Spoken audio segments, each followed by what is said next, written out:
তুমি বলছো গরুর মাংস, গো আমাদের দেবতা, অস্বীকার করার কোনো জায়গা নেই। তুমি বলছো গোমাংস ভক্ষণ করা বন্ধ করো, গোরক্ষকরা গোমাংস ভক্ষণকারীদের পিটিয়ে পিটিয়ে মারছে, গরু ব্যবসায়ীদের পিটিয়ে পিটিয়ে মারছে, আমরা সারা দেশ জুড়ে দেখছি। আর পৃথিবীতে যত বেশি গরুর মাংস রপ্তানি হয় তার 90% রপ্তানি করে বিজেপির নেতারা। এটা কি আপনারা জানেন?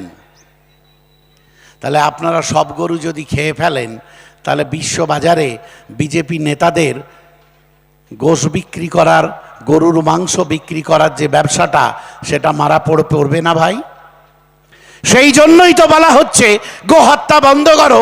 এর সঙ্গে কিন্তু ধর্মের কোনো কারণ নেই। স্বাধীনতার পর থেকে আমরা সবাই একসঙ্গেই বসবাস করছিলাম, গরুর মাংস খেলে কোনো হিন্দুর সমস্যা হচ্ছিল না। গতকাল আপনারা জানেন, অনেকে আজকে মোবাইলে দেখেছেন, মুর্শিদাবাদের বেলডাঙ্গা থেকে একদল মুসলিম ছেলে, তারা উড়িষ্যায় কাজে যাচ্ছিল। উড়িষ্যায় কাজে যাবে বলে তারা শিয়ালদা থেকে ট্রেন ধরবে, তার জন্য তারা শিয়ালদায় যাচ্ছিল।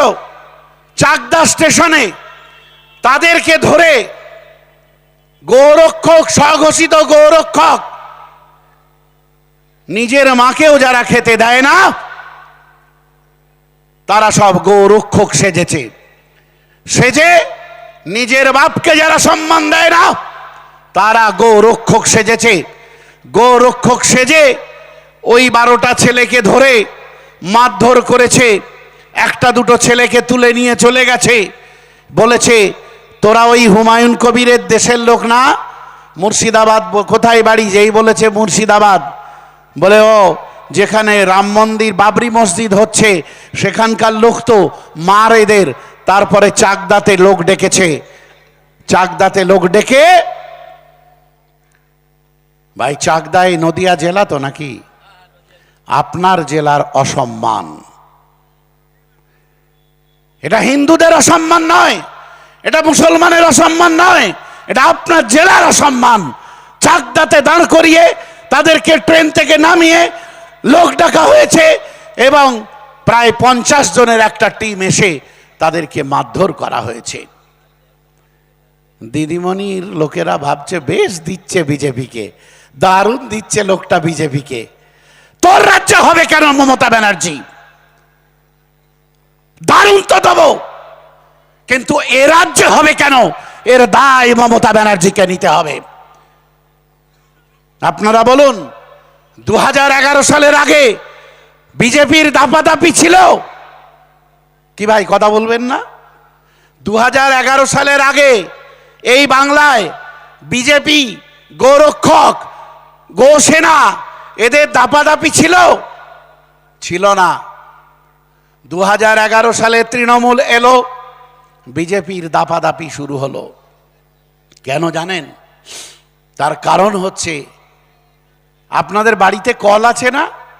বাড়িতে পাইপলাইন দিয়ে পানি আসে তো নাকি? বাড়িতে কল আসে না? সেই কলে যদি পানি না নিতে চান, তাহলে কি করবেন? সাপ্লাই লাইনটা কাটবেন না কাটবেন না? কি রে ভাই, নদিয়া জেলার মানুষ কথা বলে না নাকি? কাটবেন তো। আপনার যে পাইপলাইন দিয়ে পানিটা আনছেন, যদি কোনো কারণে মনে হয় ও পানি আসে না, আচ্ছা যাদের বাড়িতে আসে তারা অন্তত বুঝতে পারছেন, উনি একদম দুঃখের কথা বলেছেন, আসে না। তো পানি যেখান দিয়ে আসে, যদি পাইপলাইনটা কাটেন, তাহলে পানির সাপ্লাই বন্ধ হবে তো ভাই? তার তৃণমূল কংগ্রেস এলো আর বিজেপির দাপাদাপি শুরু হলো। 2026-এ আমরা পাইপলাইনটা কাটবো।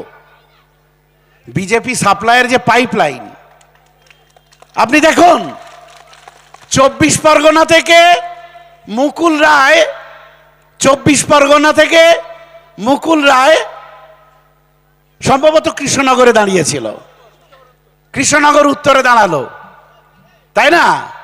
আচ্ছা, সে এখনো বিজেপির নেতা কিন্তু, তাই না? তার আগে সে কোথায় ছিল? তৃণমূলে ছিল।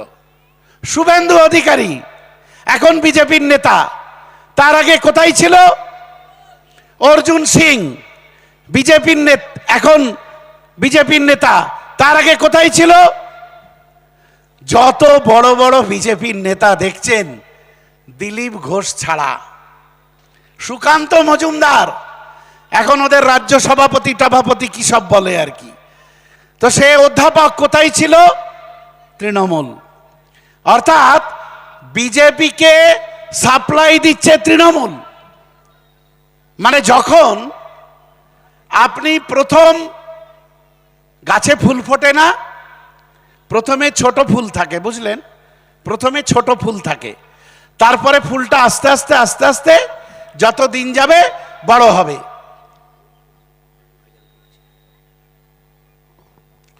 যত দিন যাবে তত ফুলটা বড় হবে। তো প্রথমে তৃণমূল মানে ছোট ফুল, তারপরে আস্তে আস্তে আস্তে আস্তে এঘর ওঘর সে ঘর করতে করতে দিন যাচ্ছে, ফুলটা আস্তে আস্তে বড় হতে হতে পদ্ম ফুল হয়ে গেল। সেই জন্য যখন তৃণমূল কংগ্রেস তৈরি হলো, তখন আমরা বলেছিলাম ২০ বৃক্ষের দুটো ফুল, বিজেপি আর তৃণমূল। ২০ বৃক্ষের দুটো ফুল, বিজেপি আর তৃণমূল। তাই আপনাকে বিজেপিকে যদি হারাতে হয়, তাহলে তার সাপ্লাই লাইন অর্থাৎ তৃণমূলকে হারাতে হবে। কালীগঞ্জে এখনো কিছু মানুষ আছেন যারা বলছেন এবারটা অন্তত থাক, বিজেপি এসে যাবে। এ জুজু কত দেখাবেন? এ জুজু তো অনেক দেখানো হয়েছে। আমি বিজেপির পক্ষে বলছি না, আমি একটা পরিসংখ্যান তুলে ধরছি আপনাদের কাছে। সবাই নাকি মুসলমানদের ভালো করতে চায়, সবাই নাকি দলিতদের ভালো করতে চায়, নিম্নবর্গের হিন্দু যারা তাদের ভালো করতে চায়, সবাই নাকি আদিবাসীদের ভালো করতে চায়। কিন্তু আমরা দেখতে পেলাম, একটা উদাহরণ দিচ্ছি, সংখ্যালঘু মুসলমানদের সরকারি চাকরিতে ভাগিদারি ছিল বাম সরকার যখন চলে যায় ১০০ জনে ৪ জন। আর এই মুহূর্তে আপনাদের বিধায়িকাকে প্রশ্ন করবেন, আপনাদের বিধায়িকাকে প্রশ্ন করবেন, আলিফা তোমাকে উত্তর দিতে হবে, তোমার আব্বাজানের কাছে তো উত্তর চাইতে পারবো না, তাকে সৃষ্টিকর্তা তুলে নিয়েছেন, তাই দায়িত্বটা তোমায় দিয়ে গেছেন, তুমি উত্তরটা দেবে। তুমি সুখে থাকলে তো হবে না। এইখানে একটা ইংরেজি মিডিয়াম স্কুল আছে না কি, লিটল ইংলিশ একাডেমি না কি আছে। আমি আসবার সময় যখন একটা ওই আপনাদের এখানে বেশ বড় হোটেল আছে কি, তারকনাথ হোটেল নাকি, ওখানে খেতে ঢুকলাম। তো আমার একটা ছাত্র, সে হঠাৎ আমাকে দেখতে পেয়ে সে গাড়ি দাঁড় করিয়ে ভেতরে ঢুকলো। আমরা ৪-৫ জন খাচ্ছিলাম, এ আব্বাস ভাইরা আছে, মহিবুল ভাইরা আছে। তো আমার কাছে গিয়ে বললো, স্যার চিনতে পারছেন? আমি বললাম, বাবা কি করে চিনতে পারবো? বলে, আমি 11-12-এ আপনার ছাত্র ছিলাম, মানে 11-12-এ আমার স্কুলে পড়েছে। বললাম, ভালো কথা, এখানে কোথায়? বলছে, স্যার এখানে ওই যে ইংলিশ মিডিয়াম স্কুলটা আছে, যেখানে আইএসএফ এর মিটিং হবে, ওই স্কুলটাই চাকরি করছি। কেন করছে ভাই? ইংলিশে এমএ ছেলে, ইংলিশে এমএ ছেলে, তার তো সরকারি চাকরি পাওয়ার দরকার ছিল। কিন্তু এই পলাশীপাড়া, কালীগঞ্জ, এই সমস্ত অঞ্চল থেকে চোরেরা এত টাকা তুলেছে, অন্যায়কারীরা এত টাকা তুলেছে, অন্যায় করে করে এত ছেলেকে চাকরি দিয়েছে, তারা সব কোথায় এখন? চাকরি বাতিল হয়ে গেল। তো শাসকের দায়িত্ব কর্মসংস্থানের ব্যবস্থা করা, শাসকের দায়িত্ব স্বাস্থ্য ব্যবস্থাকে ঠিক রাখা, শাসকের দায়িত্ব শিক্ষা ব্যবস্থাকে ঠিক রাখা। আমরা দেখছি আজকের শাসক দল, সে রাজ্যের হোক বা কেন্দ্রের হোক, তাদের নানা রকম ভূমিকা দেখতে পাচ্ছি। আজকের কেন্দ্রের শাসক দল, তারা স্লোগান তুলেছে, হিন্দু হিন্দু ভাই ভাই। আমার আপত্তি নাই। আমার মনে হয় হিন্দু হিন্দু ভাই ভাই যদি বলেন তাহলে আপনাদের আপত্তি থাকার কথা আছে। হিন্দুরা যদি একে অপরের হাত ধরে, আমার অতসীদি যদি, ওই দিদি বসে আছেন সম্ভবত পলাশিতে আমার সঙ্গে দেখা হয়েছিল, তো এরকম অনেকেই আছেন। আমার সঙ্গে পলাশিতে দেখা হয়েছিল, একটা পলাশিপাড়া দেখা হয়েছিল, একটা দিদি সিপিআই এমএল করতেন, তো তিনিও আমাদের সভাতে এসেছিলেন। তো তারা যদি একে অপরের হাত ধরে, আমাদের কোনো আপত্তি আছে? আপত্তি থাকার কথা নয়। ঠিকই তো আছে। কিন্তু নরেন্দ্র মোদীদের কাছে, শুভেন্দু বাবুদের কাছে আমাদের প্রশ্ন, আপনারা যে হিন্দু রাষ্ট্র গড়ার স্বপ্ন দেখাচ্ছেন, এই গ্যারান্টি দিদি চাইবেন? অতসিদিরা এই গ্যারান্টি চাইবেন বলে আইএসএফ এর ময়দানে এসেছেন, আইএসএফ এর মঞ্চে এসেছেন।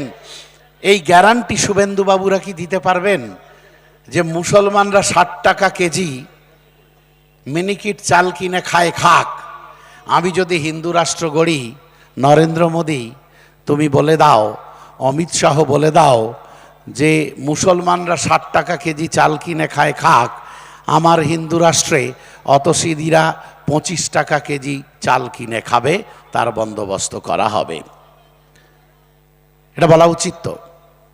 এই গ্যারান্টি কি তুমি দিতে পারবে যে আমি যে হিন্দু রাষ্ট্র গড়ার কথা বলছি, সেই হিন্দু রাষ্ট্রে মুসলমান, খ্রিস্ট, জৈন যারা আছে তাদের কি হবে আমি জানি না, কারণ আমি তো শুধু হিন্দু হিন্দু ভাই ভাইয়ের কথা বলি। তাহলে আমার প্রত্যেকটা হিন্দু ঘরের সন্তান কর্মসংস্থানের ব্যবস্থাপনা আমি করব যদি হিন্দু রাষ্ট্র গঠন করি। আর সেই গ্যারান্টি তুমি দিতে পারবে কিনা সেটা আগে বলো। তোমাকে হিন্দু হিন্দু ভাই ভাই স্লোগান দিতে হবে না। তুমি যদি বলো যে আমার মুসলমান ঘরের ছেলেরা পেট্রোল পাম্পে পেট্রোল কিনতে গেলে 113 টাকা না 106 টাকা লিটার পেট্রোল, আমি হিন্দু রাষ্ট্র গড়লে বা হিন্দু ঘরের সন্তান সে যখন পেট্রোল কিনতে যাবে বাইকটা নিয়ে 70 টাকা লিটার পেট্রোল কিনবে, এই বেনিফিট কি তুমি দিতে পারবে?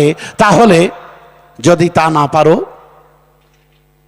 তাহলে হিন্দু হিন্দু ভাই ভাই স্লোগান দিয়ে, মিথ্যা প্রতিশ্রুতি দিয়ে, মিথ্যা হিন্দুত্বের স্বপ্ন দেখিয়ে, মিথ্যা হিন্দু রাষ্ট্রের স্বপ্ন দেখিয়ে ক্ষতি করবে না। আমি আরেকটা প্রশ্ন করতে চাই। শুভেন্দু অধিকারী সর্বত্র বলে বেড়াচ্ছেন হিন্দু হিন্দু ভাই ভাই, হিন্দু হিন্দু ভাই ভাই। আমার ভাই কোনো আপত্তি নাই, কিন্তু শুভেন্দু অধিকারীর কাছে প্রশ্ন করা উচিত যে তোমার যে কাঁথিতে পেট্রোল পাম্পটা রয়েছে, সুকান্ত মজুমদার তুমি প্রশ্ন করো শুভেন্দুকে, দিলীপ ঘোষ আপনি প্রশ্ন করুন শুভেন্দুকে, অতসিদিরা প্রশ্ন করতে চান বলে আইএসএফ এর মঞ্চে এসেছেন যে ওখানে একটা ব্যানার লাগিয়ে দাও তোমার ওই পেট্রোল পাম্পে, হিন্দু হিন্দু ভাই ভাই, মুসলমানের তেল নাই। পারবে ব্যবসা করতে? যদি শুভেন্দু অধিকারী না পারো, তাহলে কিসের হিন্দু দরদ দেখাচ্ছ? ও ব্যবসা করার সময় তুমি ব্যবসা করবে, তাই না?